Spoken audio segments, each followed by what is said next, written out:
Good afternoon, everybody. This is your host, Lauren Johnson. That's Lrtaun.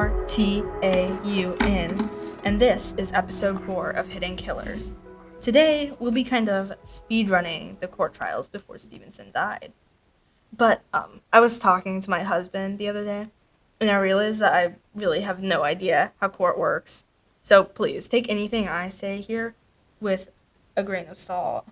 Most of it won't make much sense, which is why I'll mainly be covering the pieces of evidence presented during the trials. This mostly consists of fake alibis, which I'll be debunking the same way the courts did, security camera feeds that I'll be forced to just describe, as opposed to actually showing them, and physical items taken from the bodies of the victims. Most of this might be in the next episode, though, because I only have a limited amount of time here. The start of the court proceedings started with the murder of a man named Sean Sutton. Not the director, though. He actually worked as a car salesman, and his wife was a lawyer. She was the first to point fingers at Stevenson for the murder, her having been seen with him the previous day. She had also said that looking through past victims of apparently the same killer, Stevenson seemed to align with most of the factors. She went to the college that most of her victims attended, her schedule usually lined up, and she didn't seem to have any solid alibis aside from her best friend, who we'll be bringing on once again for this episode. After his body had eventually turned up somewhere or other, Samantha, his wife, had gone nearly hysterical, trying to figure out what exactly had happened and how to get some sort of justice for him. She had dug through tons of records regarding this particular killer, and she had gone through everything he had done for the past week before he went missing, until she found one common thread: Kate Stevenson. What can also help you to find a common thread if anything happens is today's sponsor, HSS, a home security company designed specifically with your safety in mind. It alerts you to any suspicious activity or movement within your premise and keeps your house securely locked no matter what length people may be going through to get inside. Know that HSS is on your side, and be sure to take a look into them as soon as possible, considering there's a special deal going on for 20% off on all tiers. Now, on to the interview.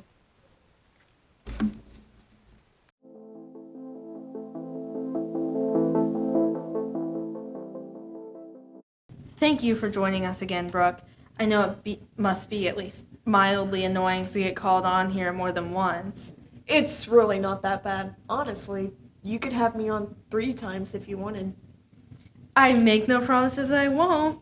We've been kind of low on guests lately. I think it's just because of how little people are aware of this thing. Maybe. I'm not sure. I really don't like to keep up with the whole news or internet thing. I prefer to live my life offline, in my true environment. Huh, really? Well, it hasn't been talked about as much as I'd think, especially with how publicly available the court proceedings are. They're super easy to access, but I did want your input on it all because you were there for them and you actively participated in them.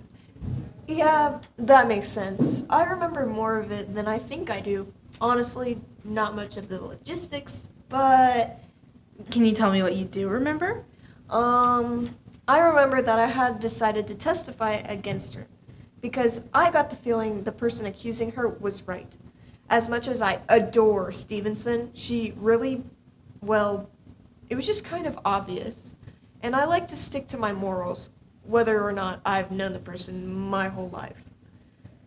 I know, yeah, it was pretty solid stuff, like the patterns. It all lined up with her. She kept getting seen with the people that died like days later, and she didn't really go out much in the first place. Don't you think it could be argued that that was a coincidence? I mean, theoretically, I guess. I don't really believe in anything as a coincidence, though. Also, she literally only talked to me There wasn't any, like, oh, she's such a social butterfly excuse to be made when she was seen with them. I think I said that in court, too.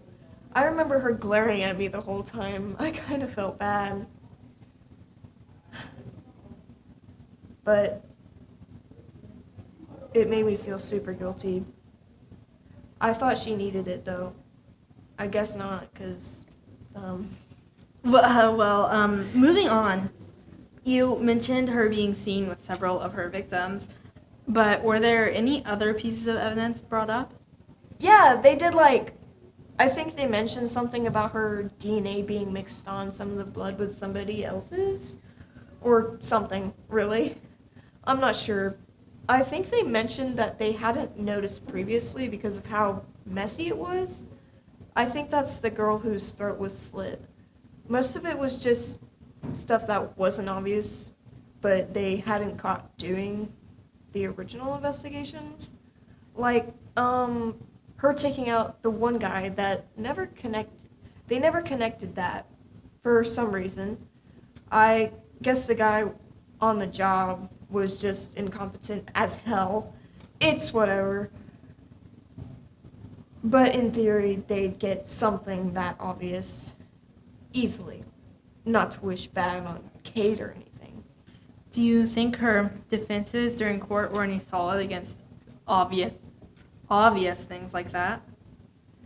Oh, she was really bad in court.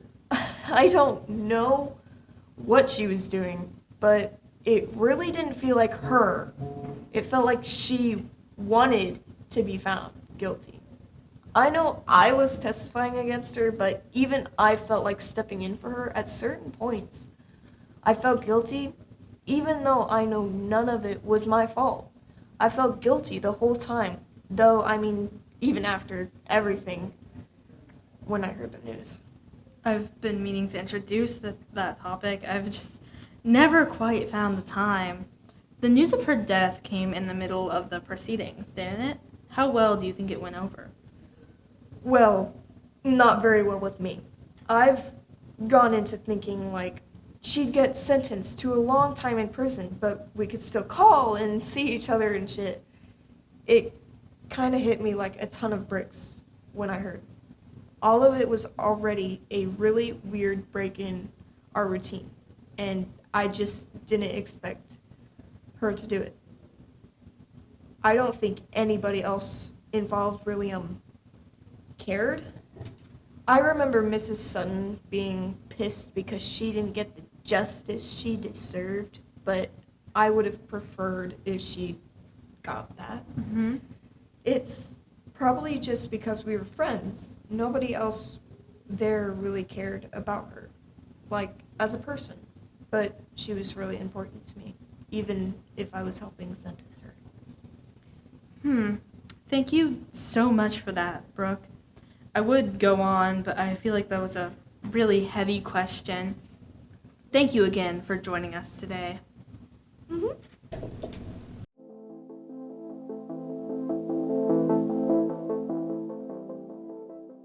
Now, for more detail on the proceedings and what all went down during them. She'd murdered a few more people before the court proceedings began, but most of them weren't inconsequential and don't provide much insight on her. Stevenson only started gaining any sort of attention as one singular person near the end of her career, and the accusation from Samantha Sutton solidified the idea. When accused of the murder of Sean Sutton, Stevenson also had her previous 19 kills pushed onto the sentence as well. The proof Samantha had given towards her claim was undeniable, and she was a very seasoned lawyer, had they been reasonable or not.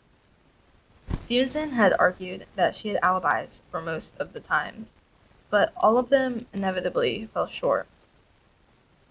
It seems that she wasn't very proficient when it came to defending herself in a court of law. She had opted out of a lawyer for some reason. So you'd think she would have a plan.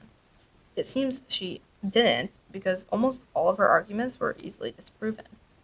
It almost felt like it was purposeful how bad she was at it. considering she was a med student and she seemed very intelligent based on her testing and academic achievements. She had been threatened with multiple life sentences, with as large a kill count as she had, and it seemed she wasn't so accepting of that, because she was found dead in her temporary holding cell on October 10th of 2014.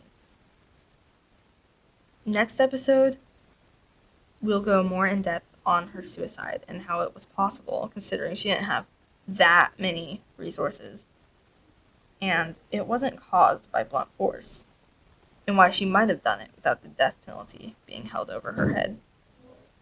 That's all for today, though. Thank you all for tuning in this afternoon, and remember to have an amazing rest of your day.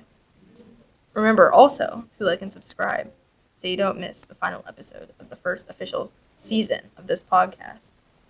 It's almost over, so don't miss a thing.